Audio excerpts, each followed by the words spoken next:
নমস্কার সকলকে, ভালোবাসার রান্নায় সকলকে স্বাগত। ভালোবাসার রান্নায় আজকে একটা চটপটা রান্না, তা হলো এই যে বেগুনের মশলা তাওয়া ফ্রাই। এই বেগুনটা আমি এই প্যানের মধ্যেই তৈরি করব।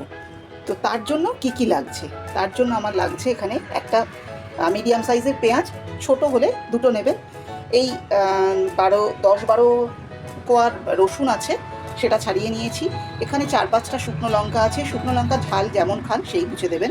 দুটো ছোট টমেটো ছাড়িয়ে নিয়েছি বীজটা ফেলে। আর লাগছে নুন, একটু গোলমরিচের গুঁড়ো, বেগুন তো লাগছেই, এছাড়া লাগছে হলুদ গুঁড়ো, একটু ধনে জিরের গুঁড়ো আর শুকনো লঙ্কার গুঁড়ো যদি ভালো লাগে, যদি ঝাল কম বোঝেন আপনাদের টেস্ট অনুযায়ী দেবেন। আর যেটা লাগছে সামান্য একটু গরম মশলা, সর্ষের তেল, সেটাও কিন্তু খুব বেশি নয়। আর যদি কেউ টেস্টের ব্যালেন্স করতে চান, চিনি দিতে চান, তাহলে একটু দেবেন, এটা সম্পূর্ণ আপনার নিজের মত। চলুন এবার মশলা বেগুন তাওয়া ফ্রাইটা করে ফেলি।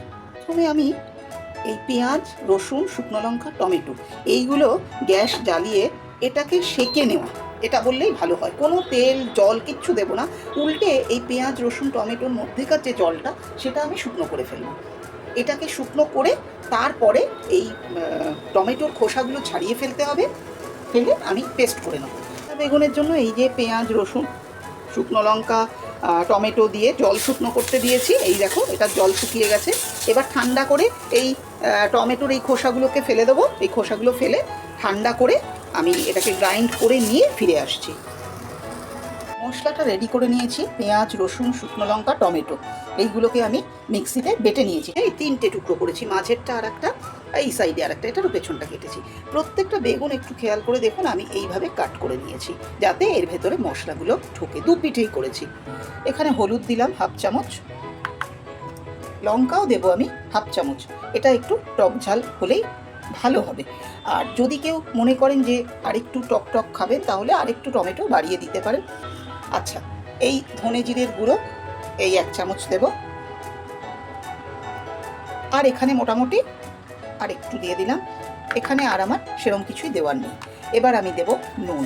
নুনটা বুঝে দিতে হবে, 3টে বেগুন হবে, তার জন্য আমি এই নুনটা দিলাম। 1/2 চামচের সামান্য একটু বেশি, আর দেব না। এবার দেব গরম মশলা 1/2 চামচ, আর দেব সর্ষের তেল। এবার দেব 1 চামচ সর্ষের তেল, বেশি নয়, ব্যাস এই ছোট 1 চামচ সর্ষের তেল। এইগুলোকে দিয়ে এই সব জিনিসগুলোকে আমি খুব ভালো করে মিশিয়ে নেব। মিশিয়ে তারপর আমি বেগুনের গায়ে এগুলো লাগাবো। এই কাটগুলো করেছি যে কারণে, যাতে ভেতরে মশলাটা খুব ভালো করে ঢোকে। দিয়ে মশলাটাকে তৈরি করে আমি 3 ভাগ করেছি, যেহেতু আমার এখানে 3টে বেগুনের টুকরো।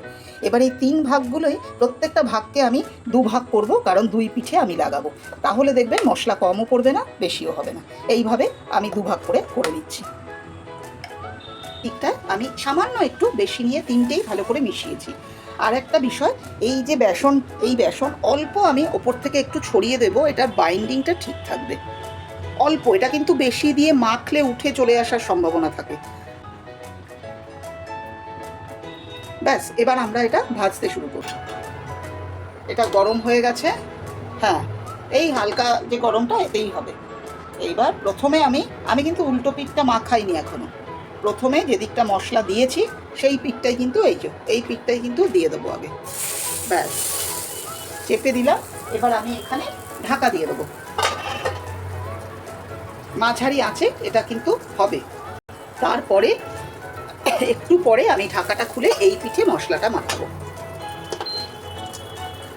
এই পিঠে মশলাটা লাগিয়ে দিলাম, আবার সেই সামান্য একটু বেসন ছড়িয়ে দেবো।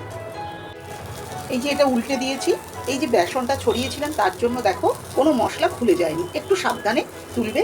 এবার এই পিঠে আমি আবার 1 চামচ তেল দেব।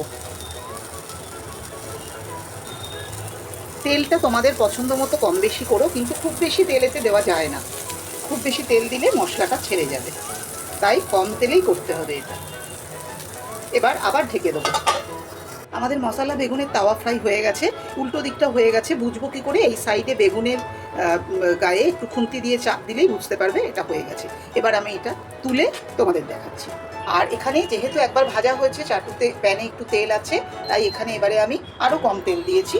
এবার এই দুটো একবারে দিয়ে দিলাম, দিয়ে এবার ঢেকে দেবো। এই দুটোর মধ্যেই মশলা লাগিয়ে দিচ্ছি। মশলা লাগিয়ে ফিরে আসছি। ঢাকনা খুলেছি, কিছুক্ষণ হয়ে গেছে। এবার ওপর দিয়ে একটু বেসন ছড়িয়ে দিই, সেটা দিয়েছি। এবার এগুলোকে আরেকটু ঢেকে রেখে তারপর উল্টে দেবো। এই দুটো উল্টে দিয়েছি। এবার সামান্য একটু তেল চারদিক দিয়ে ছড়িয়ে দেবো। প্রথমেই বলেছি বেশি তেল দিলে কিন্তু এটা হবে না। 2 মিনিট হয়ে গেছে, এগুলো তৈরি হয়ে গেছে। আমি দেখে নিয়েছি এই বেগুনের সাইড দিয়ে, খুন্তি দিয়ে যেরকম বলেছিলাম, বেগুনের সাইডটা একটু দেখলেই বোঝা যাবে যেটা সেদ্ধ হয়ে গেছে কিনা। ভাজা তো হয়েই গেছে, এবার চলো সার্ভ করুন। তৈরি হয়ে গেছে বেগুনের মশালা ফ্রাই। এটা আপনারা কড়া, চাটু, প্যান যে কোনো কিছুতেই তৈরি করতে পারেন। সব কিছুতেই এটা ভীষণ ভালো হবে। আপনারা দেখলেন কত কম তেলে এই বেগুনের ফ্রাইটা তৈরি হলো।